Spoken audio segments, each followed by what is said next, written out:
I'm Max Beasley, and you're listening to the 5D podcast. This is Andrew Berkeley, and you're listening to the 5D podcast. Hey, this is Level Up Leroy, and you're listening to the 5D podcast.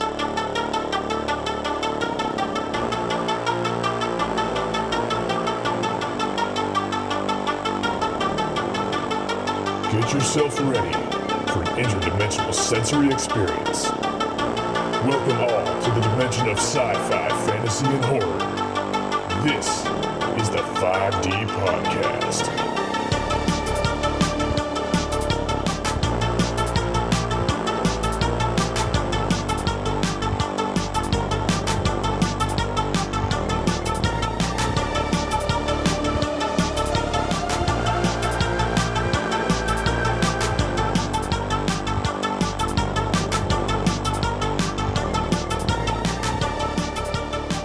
Hello there and welcome to the 5D podcast brought to you by Stuart Zack from 5D-blog.com.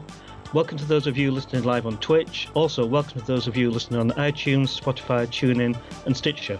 Be sure to check out the 5D-blog.com website for blog articles, competitions and news. And of course, check out the 5D YouTube channel, the details for which can be found on the 5D website. This episode of the 5D podcast is brought to you by the Ohio Basement Authority.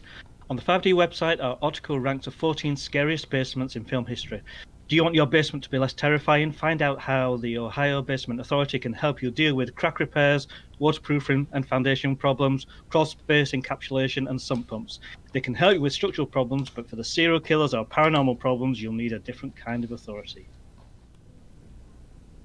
So, how are you doing? I'm good. How are you? I'm all right. I'm good. We've got a special little thing today, haven't we?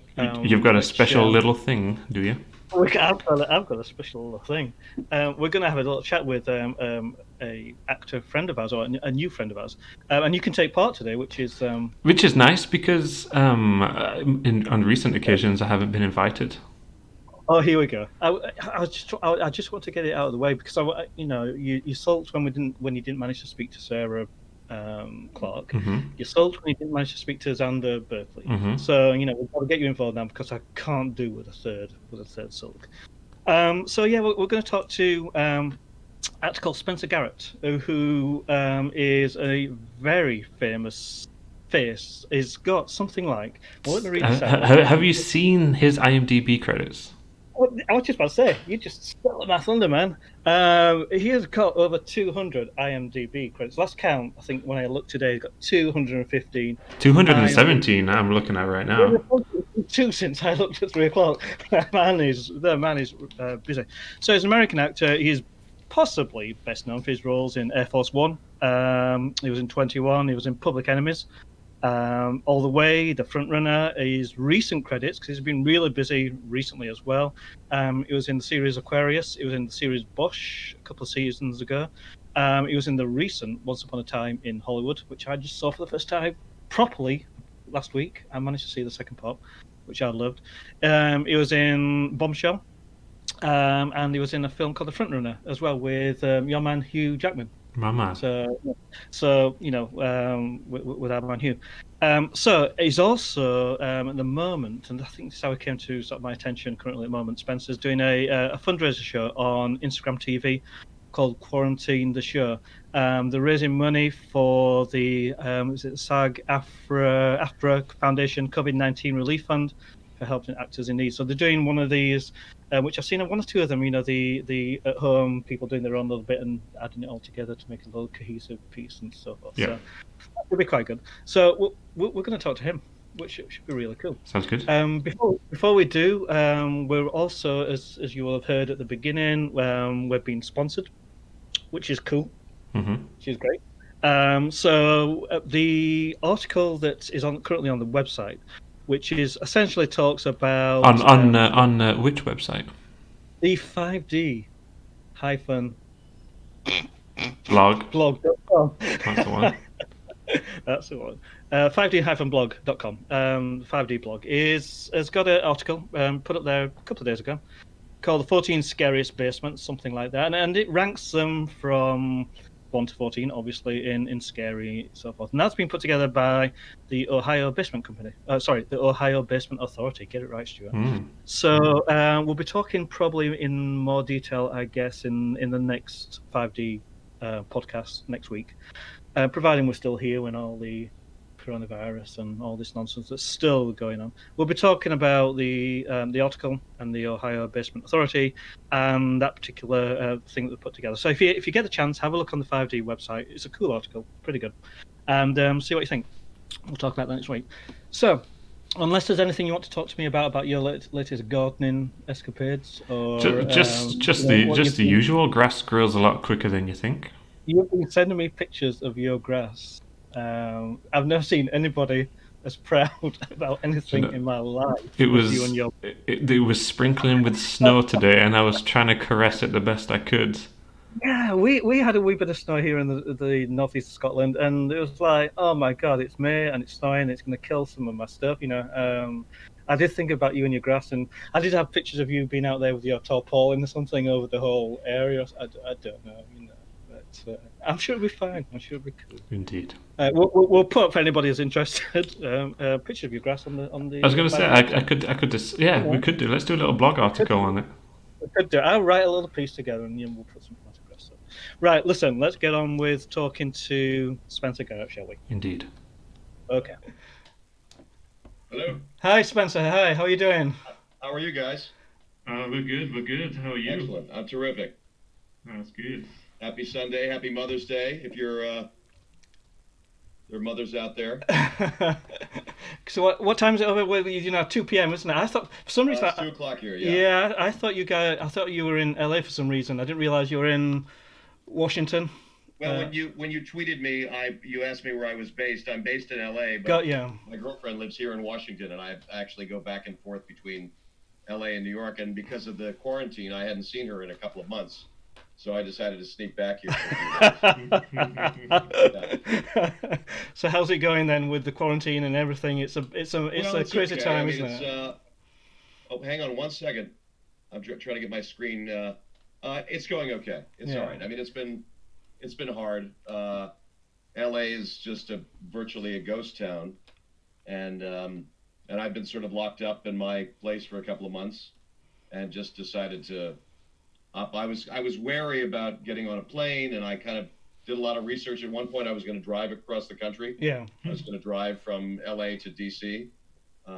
Which is about what, 3,000, 4,000 miles? Is it something? It's about 3,000 miles. Yeah, it's a bit of a schlep. But I was going to get a camper van. I was going to get a camper and pack it up and just drive across. And then enough of my friends that are saner than I am said, well, don't you don't really want to get attacked by zombies in the middle of the night in some campground, do you? I was going to say, you should have filmed it. There'd been a movie in there somewhere. I actually thought about that because I'm doing this show on Instagram TV on quarantine, and I told the guys that I work with on the show, the guys that I write and produce the thing with, I said, you know what? I said, I haven't seen my gal in several weeks now, and I said I might just have to hightail it out of here, and I might have to do it from the RV, across country. So we were going to have to make some modifications, but I think they're very happy that I decided to fly. I've been wondering how many filmmakers may have been wandering around LA or wherever during the day trying to film, because it must be like a goldmine at the moment. All these films you see, the apocalypse films where they're completely empty. It'd be great now just to walk around with a camera and have footage for years you could use in various films. It must be. We're the same here. We've got our towns and cities. Wait, now where are you exactly? Well, we are in the northeast of Scotland.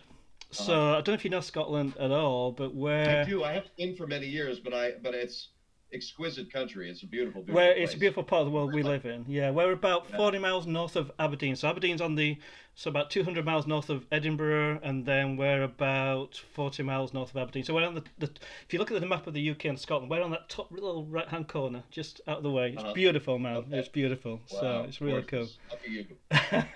I'm jealous. I wish I was there. Well, not with this snow. We've had snow today, man. So you know. We got snow. We got snow here. We got snow in New York and Connecticut. I saw, yeah, the big storm. Yeah.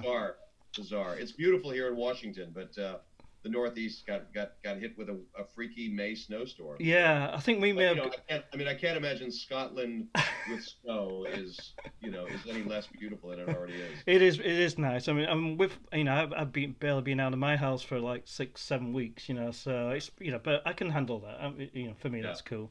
Listen, mate, I really appreciate you taking the time because I know. I appreciate you reaching out. I'm thrilled to be with you guys. It's really cool. I mean, It's really cool. We were really excited because I said to a few people, "Oh, we've got Spencer Garrett coming on," and a couple went, "Who?"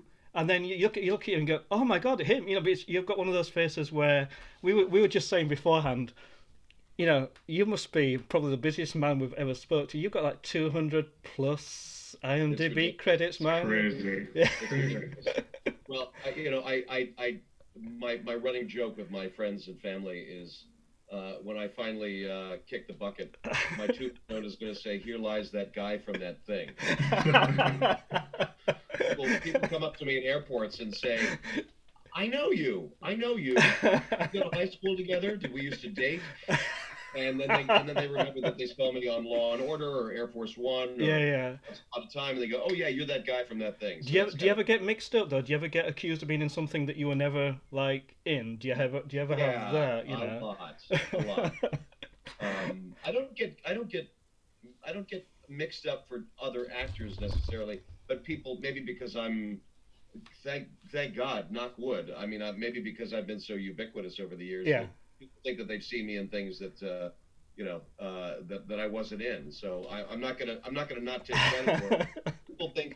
People come up to me and say, "Hey, Brad Pitt, I love you," and say, "Hey, well, thanks for remembering." Well, I mean, I get that all the time. Brad Pitt and all this. It's just, oh my God, it's just, it's just. Hey, I noticed you talked to my friend Yul Vasquez. I did. Yul is so cool, isn't he? Yeah, What a cool dude. Is just He's so. the best. Yul is one of the coolest cats I know. We met on a film 28 years ago, a little weird black and white indie film, and we just have been pals ever since. And his career has taken off in the last couple of years. Yeah. He's pretty ubiquitous too. He's amazing. I mean, we kind of got in touch with him for the work that he was doing on The Outsider. I mean, I've known of Yul's work, obviously, Narcos Mexico, and got all loads of stuff. But the Outsider series, we were lucky because we talked to him. We talked to Mark Menchaca, who was in the series as well, and we talked to Max Beasley as well, the English actor who was in that. So that was really lucky. So yeah, I mean, I was looking at your kind of a little bit of your history, and I think I'm right in saying that your grandparents were actors. Your mom were actors. Your mom was the president of the Screen Actors Guild. Was it the first? She was indeed. The first woman to be in that position, I believe. President of the Screen Actors Guild and first woman president of a labor union. So basically, acting was, you weren't going to escape. You weren't going to be like a joiner, were you, man? You weren't going to be. No, I couldn't escape. My grandparents ran what back then was called a showboat. It was a boat on the Mississippi River. It was docked on the Mississippi in St. Louis, and it had a theater on it, and it would go up and down the river and stop in little towns along the way. And people from the towns would get onto the boat, and they would do a show on the boat, and then the people would leave and then go on to the next town.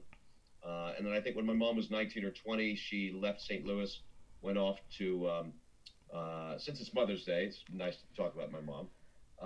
She went off to New York, and she was cast in Peter Pan, opposite Mary Martin on Broadway, and then went on to do the Real McCoys and the Screen Actors Guild and something like 800 or 900 television shows. So she puts my IMDb, to shame.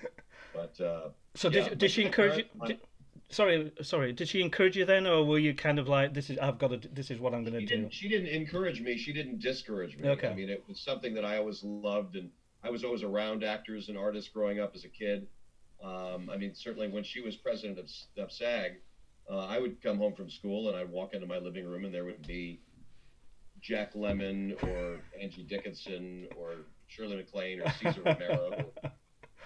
And that was just kind of normal to me. Yeah. I mean, Did you feel that would have helped you, or did you think like that gave you like a big expectation, or made it a little bit harder for you? I don't know. I don't think it made it harder for me. I mean, I went off to a tiny little boarding school in the woods in Maine that was sort of a performing arts based school. I always had like a Jones for musical theater and for movies and television.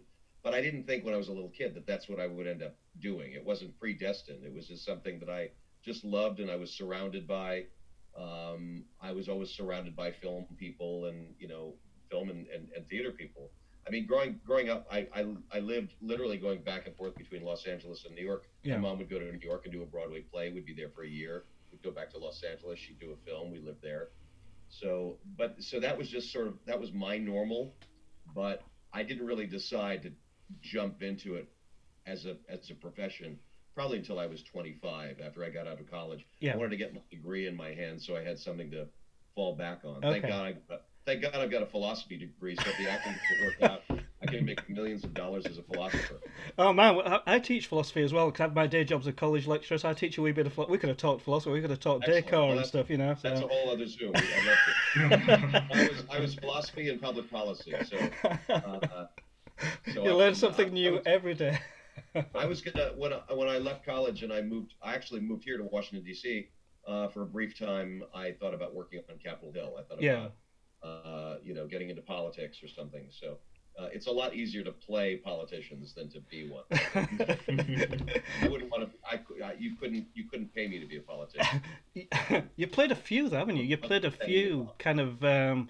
Seems to be politicians, lawyers, and do you ever feel as if, I don't know if it's a fair question or not, do you ever feel as if you're being pigeonholed, or are you quite happy with, playing particular things on a regular basis? There was a long period of time, probably in the 80s up until the mid-90s, where those were the roles that I was getting a lot. And I kind of became the go-to guy, as I called them my pantheon of pricks in suits.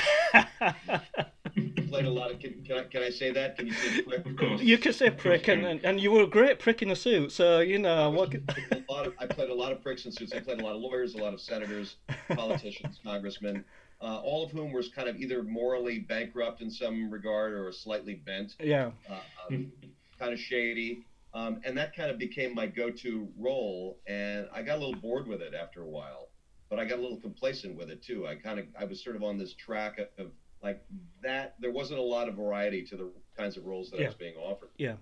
And then it's funny because I did an interview the other day and somebody asked me where my career sort of turned, and it would probably be with the movie Public Enemies, which was Johnny Depp. Johnny Depp, Michael Mann, the great Michael Mann, and I had been asked to come in and read for a role that was kind of outside my comfort zone. I mean, it was a more character-y. It was the role that I ended up getting in the film. But the long story short is that I went in and not feeling confident enough in my own skills that I was going to get the role that I ended up getting. I asked the casting director. I said, "Can I read for the FBI agent or the prick in the suit, the lawyer, the guy that the role that I felt more that was in the pocket for me that I knew that I would get cast in." Yeah. And the casting director said, wonderful casting director, a woman named Bonnie Timmerman, who I credit with kind of changing the arc of my life in a lot of ways. She cast all of Michael Mann's films and Miami Vice going back to the 80s. But she said, I've been watching you for a long time. I'm a fan. I love what you do, but I know that you can do more. And I want you to come back and come back tomorrow and read for this role. Yeah. And I got cast in that role, and it allowed people to see me, I guess, in a different light, and that I could do more than playing those guys. And so I was able to kind of branch out and play, more varied kinds of characters. So that was a great role you played in that. Sorry, that was a I seem to remember. I mean, it's a good film. I think it's probably an underrated film as well. I think so too. I don't know how well it did in the box office, but I remember it did pretty well. But I watched it not so long ago, but maybe 6 months ago. I watched it just on our streaming TV. and it holds up real well. I mean, obviously it's a period piece anyway, but I seem to remember, spoiler alert for anybody that hasn't seen it, but your character kind of, about halfway into the film, is it maybe? Yes, about halfway through the film, yeah. he meets a rather grisly end. As a lot of bank robbers in the 1930s did. Yeah. It didn't go great for me. And I'm the guy that came up with the plan to rob that particular bank. Yeah. And I end up taking one to the head, and I've got a pretty nasty death scene. But a really fun death scene. I really enjoyed playing that, and that was my first experience working for Michael Mann, who I revered from going back to Thief and Heat and Collateral and all those. I mean, the guy has made some great. I mean, Heat. Zach and I, one of our favorite films is Collateral. Collateral is it's a film we've talked about a lot. I think we've talked about it on the podcast before, haven't we, Zach? Sort of Tom Cruise's kind of going really out of character in that film. Yeah, definitely. He was fantastic in that. Yeah, it's a Michael Mann is a great director. I'll talk about directing in just a moment, because obviously I want to talk about Tarantino and a certain little film that you were in not so long ago. Can I take you back to the first thing that I can remember seeing you in, which I know you've probably talked about 100,000 times before, but considering it was just one episode in a sci-fi series that you did, but people still talk about, it's one of my actual favourite episodes. I'm not saying that because I'm talking to you now, but it is. I know where you're going. You know where I'm going, yeah. So the drumhead. The drumhead in Star Trek Next Generation. I can remember seeing that when it obviously Zach and I watched that religiously, and he loved it. He came obviously as younger than me. Definitely my favourite Star Trek. Yeah, it's rather than the original series, and it's one of my favourite episodes.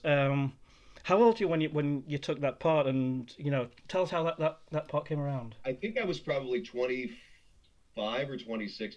It was one of the very first things that I had gotten when I moved out from New York to Los Angeles to pursue it, full bore, full time. Yeah. And I'd been in LA maybe a year, and I got that role, and it was probably the first sort of meaty, substantial role that I'd gotten. And to be honest with you, I was not a fan of Star Trek. I wasn't not a fan. I wasn't aware of the enormity of it and how special it was. I have a grand appreciation for it now, and I've been to several conventions. But back then, it was a job, and I got cast as a Romulan, and I had no idea what that was. There was no way to Google it. I had no way to do research. But I did have my godfather, who was a wonderful actor named Liam Sullivan, who did an episode called Plato's Stepchildren. Oh man, in the original series. Wow. Yes. Okay. And I know I'm mistaken in the name of his character. I thought his name was Zeus, but he was the episode where he's got a wreath of around his head, and he's manipulating Shatner and Michael Dunn on a chessboard. Isn't that the episode where William Shatner and Michelle Nichols actually kissed? Was that the episode? I might be getting that mixed up. Did he force them to kiss? It might have been. I can't remember now myself, but all right. It was an iconic episode. It is, yeah, it is. Great episode for him. And he whipped out a VHS cassette copy of, they had just started to come out on VHS back then. So I watched it, and I went, wow, this is really good television. This is interesting. And then I ended up, going to like a Tower Records or something, and buying the entire box set and watching as many as I could, and as much time as I had before I shot the role. And Jonathan Frakes, who played Riker, directed my episode. And I went up to him and I said, "What does a Romulan act like?" I had to go in and audition, and I got some guidelines. I mean, they gave me a sort of a template for how this guy would act. I mean, he's very stoic, and but I did do a scene with Patrick Stewart where I sort of started to break down and cry in the scene, and Jonathan came up to me after that take and he said, "A Romulan would never cry." So we had to go back and do it again. But that was a real learning curve for me. But it was an extraordinary experience for many reasons. I mean, I was told that that Gene Simmons was going to be in the episode. When I heard that, I thought, oh my God, the guy from Kiss with the long tongue. What kind of alien is he going to be?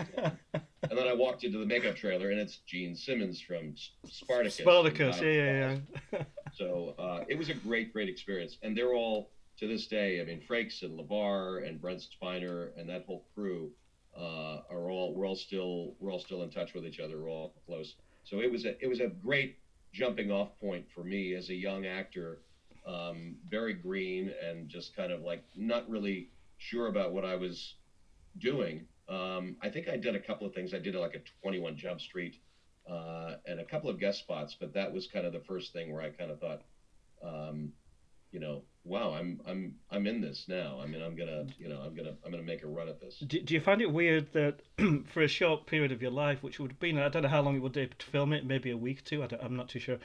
Probably a week. Yeah, what was it, 20, 30, whatever years later, people still ask you about it. It must be a strange thing as an actor. I want to say it was like 1992, and I get stopped on the street. I get recognized for that more than anything else ever. I mean, it's a compliment. It's a compliment. Yeah. I mean, out of all the things that I've done, that particular one, because the fan base is so, far-reaching and global that everybody knows Star Trek, whether it's TNG or. I had a great reaction because I put the news that we were speaking to you on a few Facebook Star Trek groups, and said, "Oh, you're going to be talking to Spencer Garrett, played as Drumhead," and the reaction back with people is really genuine. It's one of their favorite episodes. It's kind of like quite a few people said, "Why wasn't the character? It's one of those characters that could have been further explored, further into the series." And I always thought it could have been quite a good thing for.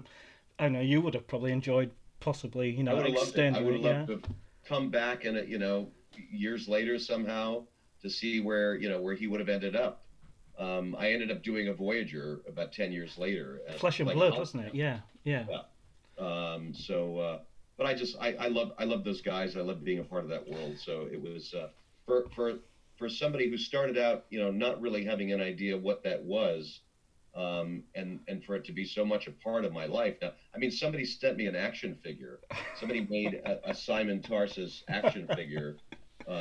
And sent it to me. I mean, I get that kind of stuff in the mail, and it's very flattering. It's lovely. You said you've done the cons, so what's that experience been like? Is it overwhelming or weird? First one I did was Las Vegas about 4 years ago, and it was my first one, and I think it was the 30th anniversary of Next Generation, and I got there and I had a table right in the middle of the convention hall, and I was with Robert Picardo, who's a friend, and Robert Duncan McNeil, and LeVar, and a whole bunch of Ethan Phillips, and we were all kind of right on this stretch of we called it Fifth Avenue, which was like the main drag in the convention hall, and I was a little wary about doing it because I didn't know what I was getting myself into, and people were lining up to meet me and and shake my hand, and a lot of people said, "Where have you been all these years? We always wondered when we were going to meet." It was very flattering. It was very, very sweet, and I was hoping to do it, this year in Las Vegas as well. But who knows? Who knows what's going to, happen? But I doubt they're going to do it in August again. But I'll be back for more of those. But I love being a part of it. I know you're saying about because you're still in touch with LeVar and LeVar Burton. I saw a picture of you. I think it was on your Instagram thing with. Is it the CADs? Is it the cat? Yes, the CAD. Tell us about the CADs. Well, Alfred Molina, the great British actor, Alfred Molina. Hang on one second. Something happened with my screen here. There we go.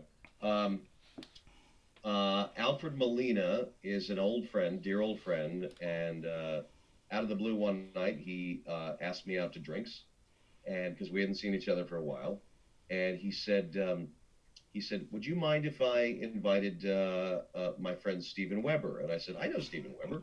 Why don't you invite Steven Weber?" Steven Weber called me up and said, "Would you mind if I invite Titus Welliver?" Titus was on the show Bosch. Yeah, never heard of him. Never heard of him. And all of a sudden, it became me and Alfred Molina and then Titus said, "Why don't we bring Lawrence Fishburne?" And then Lawrence Fishburne said, "Why don't we bring LeVar?"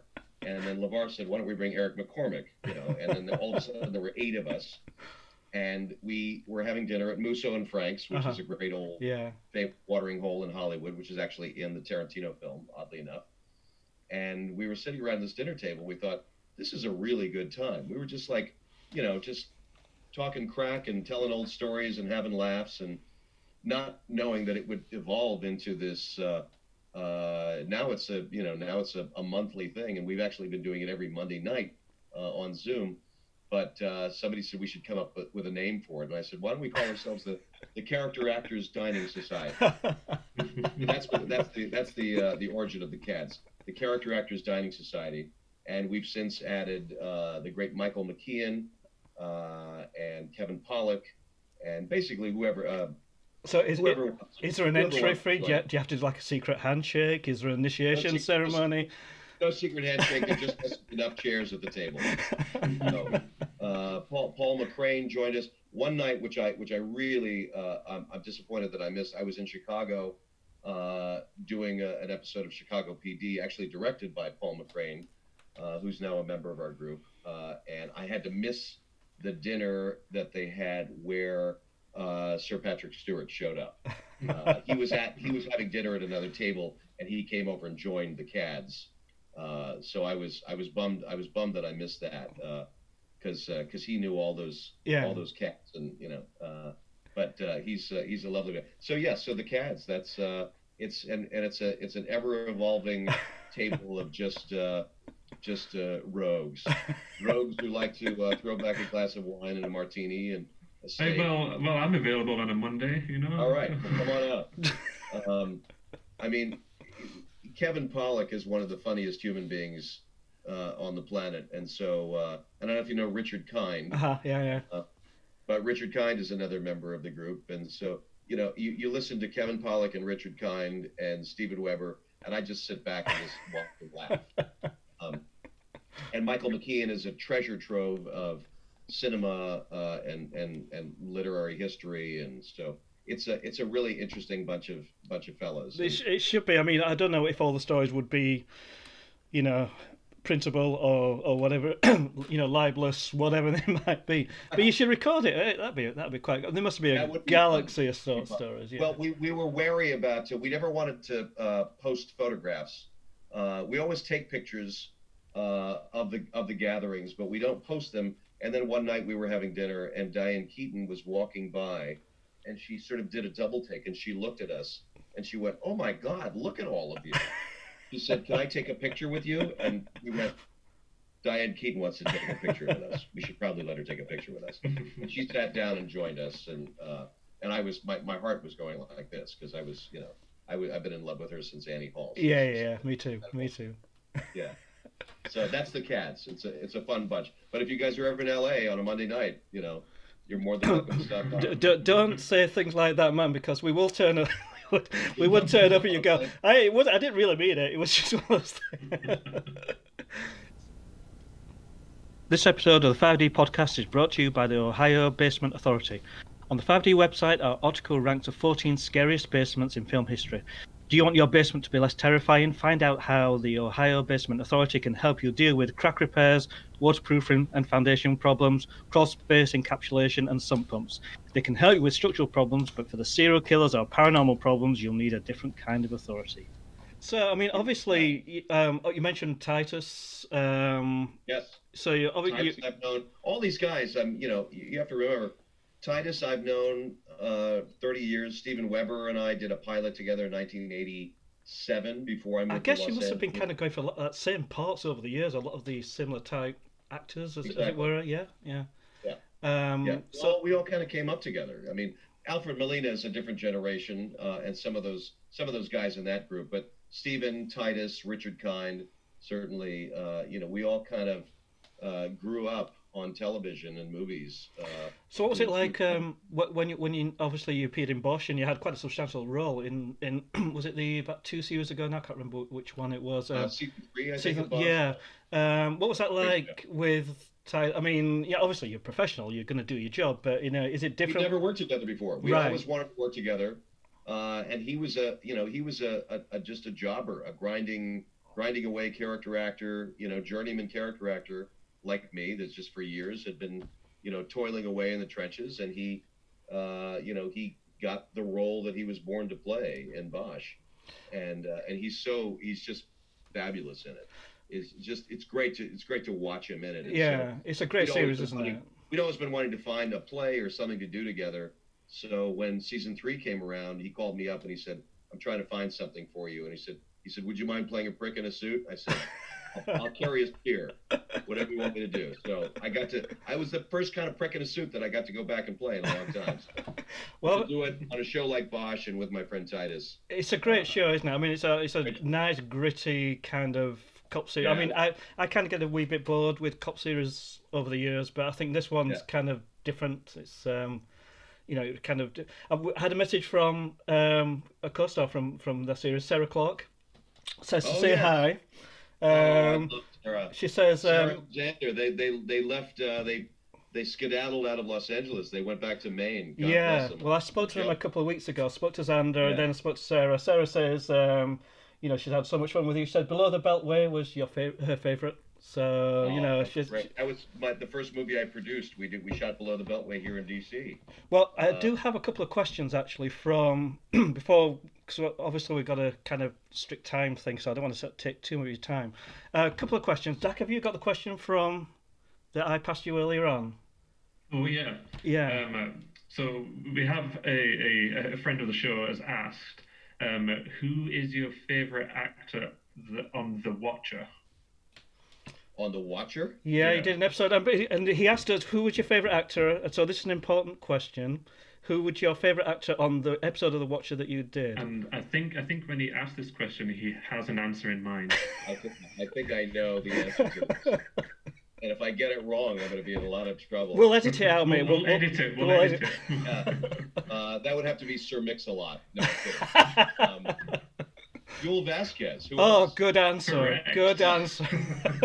Yes, Yul Vasquez. I mean, and that was so fun because we met doing a film, and then probably 10, 15 years later, we ended up on this show together in Las Vegas. And we got to work together, and man, I just love it. As I said, he's a cool cat. He really is. I think Zach, you've got an even more important question next. I think. Yeah. So, do I? Yeah, you got another one. Did I get that right? I got that right. Yeah. Yeah, you did get that right. You did get that right. You win our company at the next Monday meeting of the Cabs. Excellent. Okay, you got it. Do you have that question, Zach? Do I? Oh, no, I've got it here. I'll ask him. I'll ask him. So, a question that was passed to us. We hear that you have political aspirations, but can one be the mayor of Hollywood, or would that conflict with Eric Garcetti's role as mayor of Los Angeles? That's a question. I do not have any political aspirations. Well, this is from a certain Xander Berkeley, whoever he is. And he says that he hears that you have political aspirations. It's just what Xander said, I'm just paraphrasing, He's been that all of that fresh Maine air has gone to his head. He's getting delusional. You couldn't pay me to be in politics. Seriously, no, I know. It's a weird time. I mean, Eric Garcetti's doing just a fine job on his own, Xander. I'll leave him to it. Good answer. Good answer. I have no political aspirations, other than the fact that I'm in DC with my love here. That's enough. That's just. We're about a mile from the Capitol. That's about as close as I want to get. Tell Xander I'll reach out to him. I miss him and Sarah very much, and they bought this wonderful farm. Yeah. And they're hoping to make films and do some wonderful projects there. But Below the Beltway, Xander and I have done, I think we counted maybe 4 or 5. We've been in 4 or 5 of the same projects together. We did a film. We did Air Force One. Yeah. A movie called Driven. A movie called The Truth About Juliet. Probably 2 or 3 other things. I mean, Xander's been in 8,000 movies. Yeah. But when I was asked to produce Below the Beltway, I wanted Xander to be in it, and I think Xander said, "I'll be in it on one condition, that you hire my wife Sarah to play the lead." So it was a package deal. And she came along, and she was amazing, as she always is. She was great. Yeah, I mean, my favorite actor. She's just incredible. She was lovely. And Xander is a national treasure. So when we came to Washington, we shot it here in DC in 2 weeks, and it was great having them around because we had a really good time. Cool. There's a couple of things I want to talk. I want to talk about the Quarantine, the show, in just a moment, because I know that's kind of something very close to your heart. Very, sort of quickly. Obviously, Once Upon a Time in Hollywood, which for some reason I didn't see when it first came out. I only managed to see it a couple of weeks ago, and I was blown away. Tell us about your experience with that, because obviously it was quite interesting because your role, even though, dare I say, it was kind of a small role, but it was like smack bang in the middle of the trailer and everything, wasn't it? It was like, it was really cool, wasn't it? And it was a great scene. Tell us about that. Great scene. And when I went in to read for it, I hadn't read the script. Quentin keeps his scripts very close to his vest, and so I just had the sides. I just had the audition pages, and when I saw that this character was sort of like a TV, host from the 1950s, 1960s, I just kind of felt like this is something that I could just whack out of the park. Yeah. And so I went and auditioned and had a great audition for the casting director, Victoria Thomas, who's a wonderful, she does all of Quentin's films. And I didn't hear anything for like 5 or 6 months. And then I got a call one day saying, you got the role and you have a costume fitting tomorrow and you're going to go and meet Quentin. It all happened kind of really quickly after not hearing anything for a long time. And I got the role, and it was a 4-hour costume fitting session for the one outfit. Ariane Phillips, who's a genius costume designer. And they went through different tie clips and ties and jackets and different sort of configurations of what they felt this guy, Alan Kincaid, should wear. And then we found the look, and it was great. And I shot the scene about a week before I was given the opportunity to go and read the script. If I signed my life away and the rights to my life story and my firstborn male child, and sat in a locked room and signed an NDA, I could read the script. And I chose not to. I wanted to just be surprised. I had no idea. So when I shot the scene and then went to the premiere, I had no idea where that scene fit into the context of the movie. Yeah. So as we were walking into the Chinese theater in Hollywood, and we were walking in, and Quentin turned to me and he said, "You're in for a big surprise." And I said, "Why?" He said, "You open the movie." So it was really nice. And the trailer was all over the place. It's a work of art, that film. I think it's a beautiful film. I'm really proud of it. It's funny. I'm on screen for maybe 5 minutes at the beginning of it, and that's it. But the trailer gave me a lot of love when it came out, because it was playing for 3 months before the film came out. And it's a perfect scene. It's just, back to that era, and it kind of just brings it all together perfectly, what that era was. Because, I grew up, in the UK watching stuff like The Virginian and, that sort of thing, so it's kind of that, so that ilk. Sure. His knowledge of television history and pop culture history is unmatched. Yeah. He's just, when I walked onto the set, on that Western set, and saw, Brad and Leo there, and, Quentin said to me, the first thing he said, "I saw you in an episode of Law and Order where you played the lawyer, the guy who did the thing, and then you were on an episode of Family Matters where you played, the wacky white neighbor from next door." And like, he knew my filmography better than I did. I don't remember what I had for breakfast today, but he remembered an episode of a show that I did from 27 years ago. That's how his mind works. It's extraordinary. So his reference for my character was a guy named Wink Martindale, who was a game show host. Okay. In the 60s and 70s, but before that, he was a celebrity interviewer. So we sort of based Alan Kincaid on that guy, and then I kind of took some of that and I based it on my uncle. My mom's sister was an actor as well. Her name was Nancy Carroll, and she was married to an actor named Chris Bone, who was a voiceover artist and did lots of commercials. And he had this voice, and he kind of talked like this. And he always, every commercial you saw him in, and he sounded like this. And, drink Budweiser, smoke Old Gold cigarettes. And so that was, that was my homage to my Uncle Chris, doing the voice of that guy. Cool. Yeah. Listen, man, we've got just a couple of minutes left on the time slot that we've got. Yeah. Tell us about Quarantine, the show, how that came around, and what you're trying to do with that. It came around because we're all just going bonkers, sitting in our homes, and a terrific actor friend of mine, Jerry Ying, who I met years ago on Hawaii Five-0, and we became pals. And he called me up and he said, I got this idea for a bunch of out-of-work actors on a soap opera who are sitting around, and it's like a fictitious soap opera called Chino Hills, and they're communicating with each other via Zoom, like we all do now. We're living our lives on Zoom. Yeah. We're having cocktail parties and karaoke parties and game nights and all these things. And he said they're staying in touch with each other via this platform. And he said, what if we took that idea and made it kind of a soap opera within a soap opera, and that their real lives in quarantine mirror the lives, the characters on the soap opera.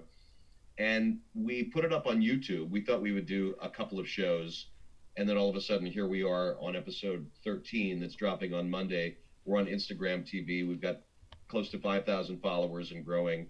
But we did it primarily to raise money for the Screen Actors Guild Foundation COVID-19 Relief Fund. Okay. The whole idea behind it is to get donations, whether it's $1, $5, you want to give. I mean, Meryl Streep gave $2 million. Wow. To the foundation to help actors in need, because the whole industry is shut down for the foreseeable future. Everybody's out of work, and a lot of actors are hurting. So it's so they go to the foundation for a little relief, to get a little bit of help. Well, what we'll do, I'll get the links for the YouTube and Instagram links, and I'll put that on the link for this episode Wonderful. that we're going to put out. And I've seen a couple of the episodes, and it's just a great thing. It's really fun, isn't it? Yeah, it is. That's a word. It's just fun, we've got some great. We had Steven Weber come on and doing a funny little guest bit last week, playing my agent, who tells me that because the industry is shut down, his business is flailing, so he's got to shutter his business. And I've been his only client for 25 years. So he's telling me, he said, I even had to let Esther go. And I said, but that's your wife. Said, yeah, I had to let her go. And he's hilarious. And then Willie Garson from Sex and the City came on and did a bit the other day. Next week, we have Reno Wilson from Mike and Molly. Nice. With Jonathan Sadowski from Young and Hungry. So, just calling up my friends and saying, hey, can you come and do this for free? And it's for a good cause, to raise money for the foundation. And, the higher profile friends of mine that bring a little bit more awareness to the Instagram TV show, and people are digging it, and the shows are getting better and better and funnier, and there's no writing per se. We come up with them the night before. We give the actors sort of a premise, and we just let them run with it. And then we go on Zoom, and we have 3 different cameramen that are filming the Zooms, and we take the best take, and then they spend, Jerry spends all night editing them, and then he puts them up on Instagram, and people are having a good time with it. So it's really fun. We're the only SAG-AFTRA Screen Actors Guild. For those who don't know what SAG is, we're the only SAG-AFTRA contract in existence. We're the only contract from the Screen Actors Guild. We're the only project going that is under a union contract. So that's pretty special to us. It's pretty cool. It's a great thing, and it's raising money, which is, no bad thing. Listen, mate, thanks for your time. There's about 1,001 other things, so maybe we could do this again sometime, Let's do it again. Let's do a part 2, it'd be really cool. Sure. I'd appreciate your time, mate, and listen, you stay safe and make sure that you keep doing what you're doing. Let's get up to 400 IMDB credits and all this stuff. I'm working on it. Could you do a pleasure, fellas. Great to meet you both. Oh man, I've heard so many good things about you. I've heard so many good things about you, and you haven't disappointed at all. This episode of the 5D podcast is brought to you by the Ohio Basement Authority. On the 5D website, our article ranks the 14 scariest basements in film history. Do you want your basement to be less terrifying? Find out how the Ohio Basement Authority can help you deal with crack repairs, waterproofing and foundation problems, crawl space encapsulation and sump pumps. They can help you with structural problems, but for the serial killers or paranormal problems, you'll need a different kind of authority.